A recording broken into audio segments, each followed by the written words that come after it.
कालू, अगर मेरा बस चले तो मैं इस टुन्नू चिड़ा को जिंदा जला दूं। हाँ सुंदरी, और मेरा बस चले तो मैं उस टुनटुनी चिड़िया को जंगल से बाहर निकाल कर फेंक दूं। जब देखो तब हमारी चोरियों का भांडा फोड़ती रहती है। कालू कौवा और सुंदरी कौवी इस तरह आपस में बातें कर रहे थे। तभी वहाँ पर एक अनजान पक्षी आता है जो जंगल में घोषणा करने के लिए आ रहा था। मैं पश्चिम वाले जंगल से आया हूँ। कालू कौवे, कल तुम्हारे जंगल में बहुत ही तेज बारिश होगी और आंधी का भी खतरा है, इसलिए तुम लोग ये जंगल खाली कर दो। मैं अब जा रहा हूँ, बाकी पक्षियों को भी बता देता हूँ। अरे नहीं नहीं, आप जाकर दूसरे जंगल में पक्षियों को बताएं। हम अपने जंगल में सारे पक्षियों को ये बात बता देंगे, आप परेशान ना हो। ठीक है, बता देना, कोई रह ना जाए। अब मैं जा रहा हूँ अपने जंगल। ऐसा कहकर वो पक्षी चला जाता है। सुनो सुंदरी, ये एकदम सही मौका है इन पक्षियों को मजा चखाने का। ये बात हम किसी भी पक्षी को नहीं बताएंगे। मैं भी यही सोच रही थी कि हम किसी को नहीं बताएंगे। और चलो अब जल्दी से हम अपना सामान बांध लेते हैं और इस जंगल से दूर चले जाते हैं। कालू और सुंदरी अपना सामान बांधकर जा रहे थे। तभी रास्ते में टुनटुनी चिड़िया हरिया तोता उन्हें देख लेते हैं। अरे कालू सुंदरी, तुम लोग अपना सामान बांधकर कहाँ जा रहे हो इतनी जल्दी में? अरे टुनटुनी चिड़िया, तुमसे मतलब हम कहीं भी जाएं, अब हटो हमारे रास्ते से। जब देखो तब तुम लोग हमारी ताका झाकी करते रहते हो। चलो दफा हो जाओ यहाँ से। फिर टुनटुनी चिड़िया और मिट्ठू तोता किनारे हो जाते हैं। सुंदरी कौवी और कालू कौवा वहाँ से चले जाते हैं। वो उड़ते उड़ते दूसरी जगह पहुँच जाते हैं। कालू, हम अपने जंगल से दूर आ गए हैं, लेकिन अब हमें अपने रहने की व्यवस्था करनी होगी। अरे ओ कालू, वो देखो बना बनाया घर। मुझे लगता है वो घर खाली है, हम उसी में रह लेते हैं। ऊपर वाले का करम है हम पर, जो हमें बना बनाया घर मिल गया। फिर कालू कौवा और सुंदरी कौवी उस घर के अंदर आ जाते हैं। उस घर के अंदर कोई भी नहीं था।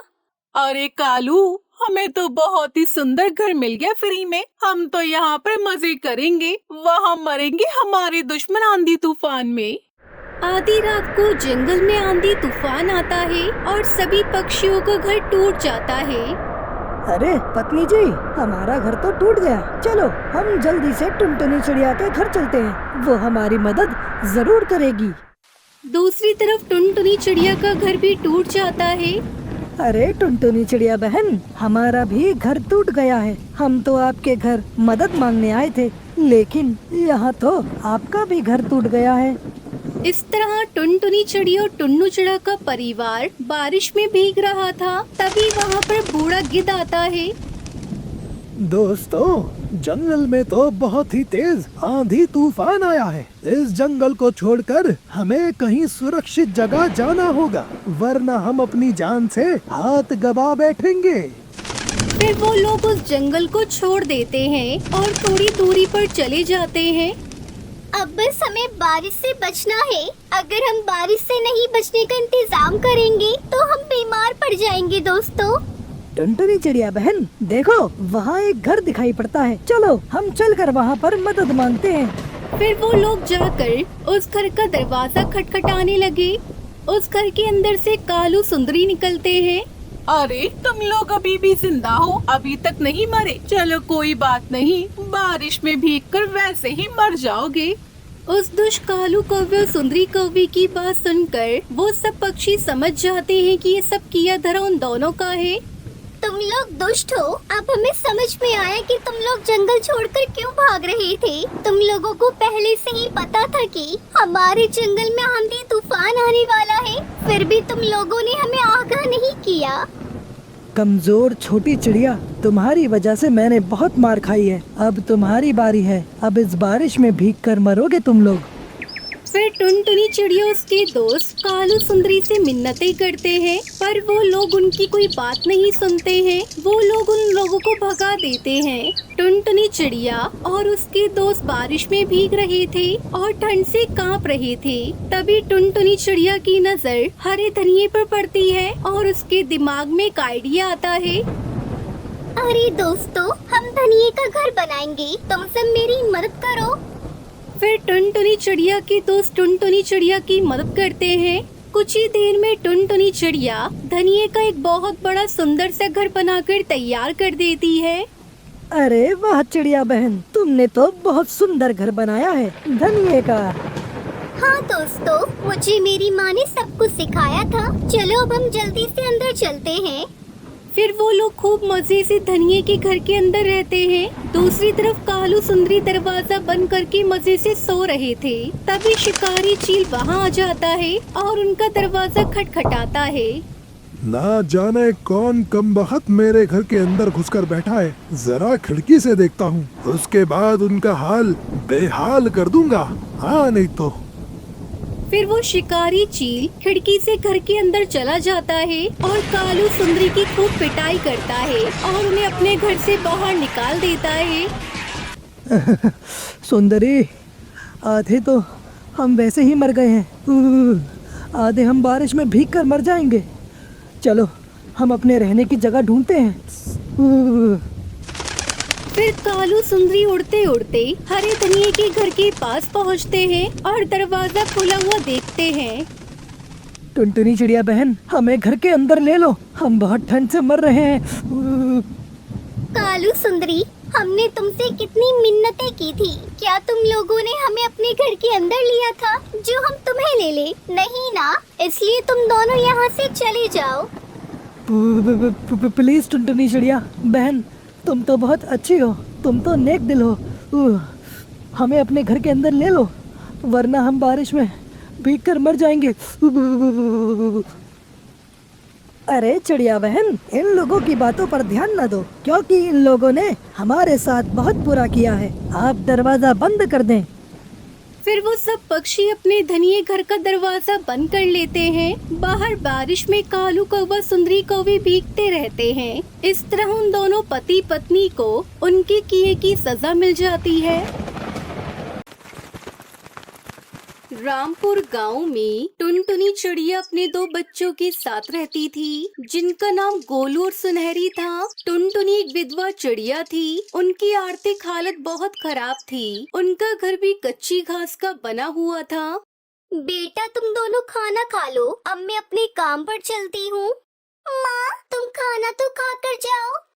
नहीं बेटा, बहुत देर हो गई है। अगर और देर हो गई तो मालिक पैसे काट लेंगे। और गोलू, तू भी खाना खा ले और अपने काम पर चली जाना। और सुनहरी, आज तेरी स्कूल की छुट्टी है ना, तो तू आज पूरे घर की साफ सफाई अच्छे से कर लेना। ठीक है माँ, मैं कर लूँगी।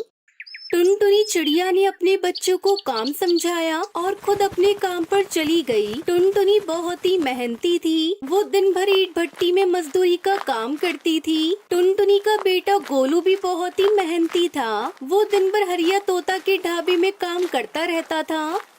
भाइयों, ये रहा आपका ऑर्डर, 1 प्लेट छोले भटूरे और 2 कप गर्मा गर्म चाय। भले ही उनके जीवन में कई परेशानियां थी, लेकिन दोनों माँ बेटे हमेशा मुस्कुराते थे। पैसों की कमी के बावजूद वो लोग बहुत खुश थे। शाम हो गई। टुनटुनी काम करके अपने घर वापस आ गई। माँ देखिए, मैंने पूरा घर साफ कर दिया है और मैंने आज आपके लिए खाना भी बनाया है। अरे वाह, मेरी बेटी सुनहरी तो अब बड़ी हो गई है और बहुत समझदार भी हो गई है। आज मैं बहुत खुश हूँ सुनहरी कि तुम जैसे 2 अनमोल रत्न मुझे मिले। इतने अच्छे बच्चे पाकर टुनटुनी बहुत खुश थी। उसके दोनों बच्चे उसकी बहुत मदद किया करते थे। सब कुछ अच्छा चल रहा था, पर अचानक बरसात का मौसम शुरू हुआ और टुनटुनी के घास के घर में पानी टपकने लगा। माँ, ये बरसात का पानी घर में टपक रहा है, अब हम क्या करें? मुझे तो बहुत डर लग रहा है माँ।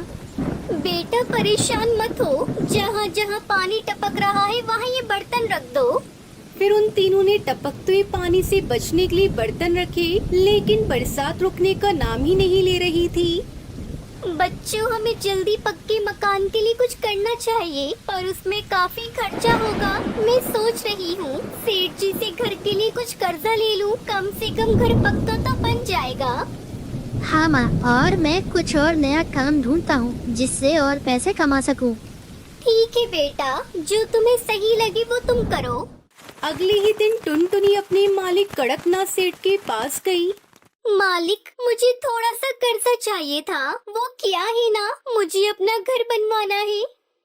ठीक है टुनटुनी, तुम्हें कर्जा मिल जाएगा क्योंकि तुम बहुत पुरानी मजदूर हो मेरी, लेकिन उसके लिए तुम्हें 5 दिन का इंतजार करना होगा। ठीक है मालिक। टुनटुनी चिड़िया बहुत खुश थी। वहीं दूसरी तरफ गोलू चिड़ा को भी दूध बेचने का नया काम मिल गया था। घर आकर टुनटुनी अपने दोनों बच्चों को सारी बात बताती है। बेटा, मुझे कर्ज मिल जाएगा, लेकिन 5 दिन लगेंगे। माँ, मुझे भी दूध बेचने का काम मिल गया है। सुबह बस 2 घंटे का काम है और 2000 रुपए पगार है। अरे वाह, ये तो बहुत अच्छा हुआ। भैया को काम मिल गया और माँ को पैसे। अब जल्दी हमारा पक्का घर बनेगा, फिर हमें बरसात में भीगना नहीं पड़ेगा। हाँ बेटा, ये सब ऊपर वाले की ही कृपा है, वो सब ठीक कर देंगे। अब सब कुछ ठीक चल रहा था, पर एक रात बरसात हो गई। बरसात थमने का नाम ही नहीं ले रही थी। टुनटुनी के घर में भी पानी टपकने लगा।